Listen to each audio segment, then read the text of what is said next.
If you're a homeowner in Amador County, California, or planning to become one, I'm going to be sharing an update on the latest real estate market trends from May of 2024.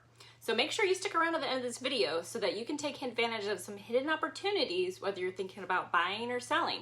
Let's get started. All right, overall from a high-level perspective, in May there were 5.7 months of inventory available based on the closed sales in Amador County, which means we're still in a neutral market, but we are kind of tipping towards a buyer's market. So if you're wondering what months of inventory actually means, it just tells you how many months it would take for the current homes on the market to sell, given average sales volume. So 3 to 6 months of inventory indicates a more balanced market, which we're still in, that is equally beneficial or neutral for buyers and for sellers. Less than 3 months means there's not a lot of inventory available, which can drive prices up and is more beneficial to sellers, which indicates a seller's market. Now, more than 6 months of supply means there's a lot of properties available for buyers to choose from, which can drive prices down and is more beneficial to buyers, which indicates a buyer's market. So how is that number trending versus last month? Well, it is up from last month that only had 4.1 months of inventory, which is an increase of 35.6%.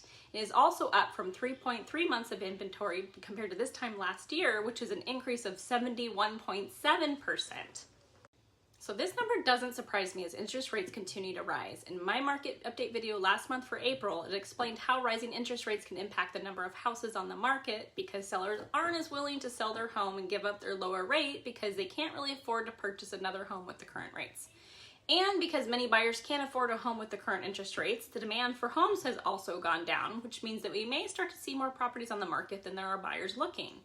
Only time will tell, but looking at these numbers and how they're trending so far, we may be headed into a buyer's market in the coming months.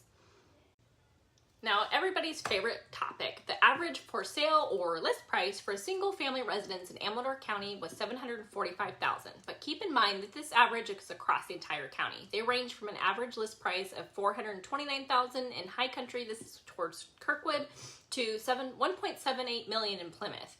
The average price is up from $708,000 versus last month and is also up from $664,000 versus this time last year in Amador County.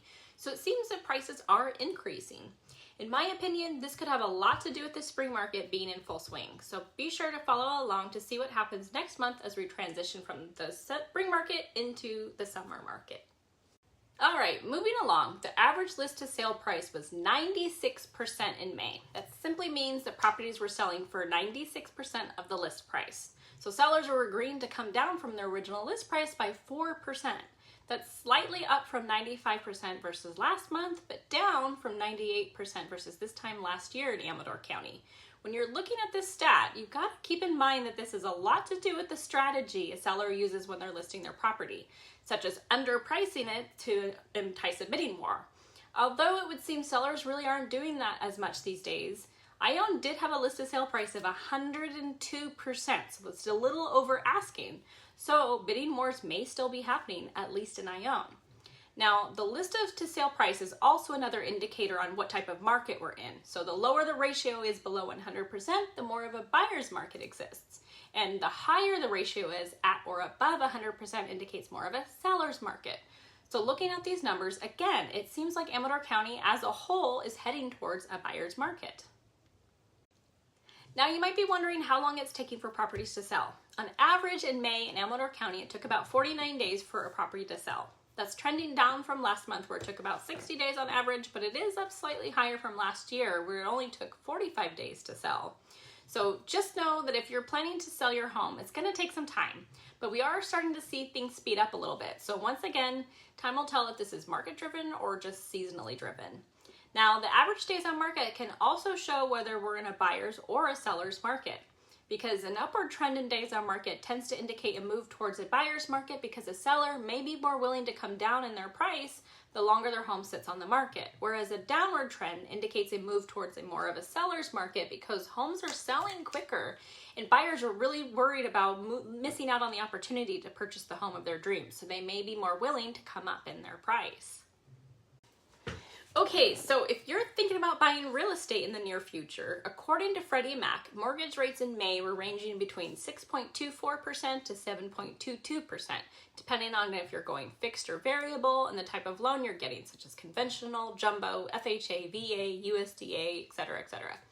Other factors that impact your interest rate is the loan term length, so like the 15, 30 year, that kind of thing, your credit score, your down payment amount, the total loan amount that you're borrowing, and if you want to pay any discount points to reduce your rate. I do have an upcoming video on how to overcome interest rates as a buyer, where I'll go through this more in depth, so you can be sure to follow along with me for that, or you can just get my contact information from the caption below and reach out. So in summary, when you're looking at May statistics, although it looks like we're shifting into a buyer's market, I personally think that it's too soon to call. We really have been shifting all over the place in the last few months, from 3.8 months of inventory in January up to 4.7 months in February, then up to 5 months in March, and then we went back down to 4.1 months, as I mentioned in April's market update video last month. Now, all this shifting, I think, likely has a lot to do with the inflation rate and the Fed's constant talk of possibly reducing interest rates once they see the inflation rate trend down towards 2%, which it ended up being a lot higher than they anticipated at the beginning of the year. So they didn't do as many interest rate cuts like they thought they would. But I did hear from a little birdie that the inflation rate is looking a lot more promising. So we may see interest rates cut soon, which means we may have a lot more buyers and sellers coming up in the market, which, food for thought, this is all the more reason if you're thinking about buying or selling right now and you're able to with these higher interest rates, you may want to get started before the floodgate opens when rates do drop. Just to think about that. Now, regardless, one really important thing to understand that these macro level market statistics really don't mean a whole lot in Amador County. What's happening in Ione can be completely different than Jackson, Sutter Creek, Plymouth, Pioneer, all the different places. And even within these areas, there are different micro markets everywhere. Now for those hidden opportunities you've been waiting for. So if you're thinking of selling, those of you in Amador City and the Drytown area, you're still in a seller's market with only 1.5 months of inventory. So if you have a desirable home, this may be a good opportunity to list it. Now, if you're looking to upgrade to that desirable home and buy a new, bigger property, the average sold price dropped in Pioneer by over 16.8% from April to May.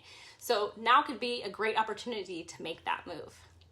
So, bottom line is whether you're buying or selling, your situation is unique, and a general market update should be taken with a grain of salt. If you want an accurate market analysis for your home, or if you're thinking of buying and want to know where hidden opportunities may lie for you, you can either request a free, no obligation market evaluation, or just book a call with me, and we can have that no pressure conversation about your options. I am not here to convince you one way or another. I'm just here to give you the straight goods so that you're informed to make the best decision that's right for you, based on your situation and your goals. If you find that would be helpful, you can click one of the links below this video to set that up. Otherwise, feel free to check out my other videos, and I'll be back next month with an updated market report for June 2024.